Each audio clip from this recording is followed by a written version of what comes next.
करी जेतबे सन्यासी को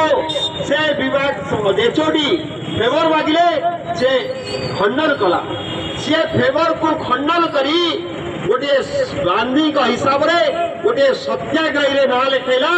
सत्य प्रति आग्रह रखी से जो पवित्रता को बंचा लड़ाई आरंभ कला से लड़ाई जो आरंभ करी 6 मास 8 मास भितर अभिमन्यु भाया चक्रव्यूह भितर बद्ध कर दिगला से कहूँ सन्यासी मरी ना मारी दि जाइए ये जो व्यवस्था मारी मारिदेला कुछ पीड़िता शहीद मान्यता देना ये बुद्धिजीवी समाज देना ये गणमाध्यम देना ये सरकार देना ये प्रशासन देना ठीक से बुद्धिजीवी जे भेकुंट जे पीड़िता आज्ञा जे शहीद पीड़ित करवा बहुत पाप कथा गया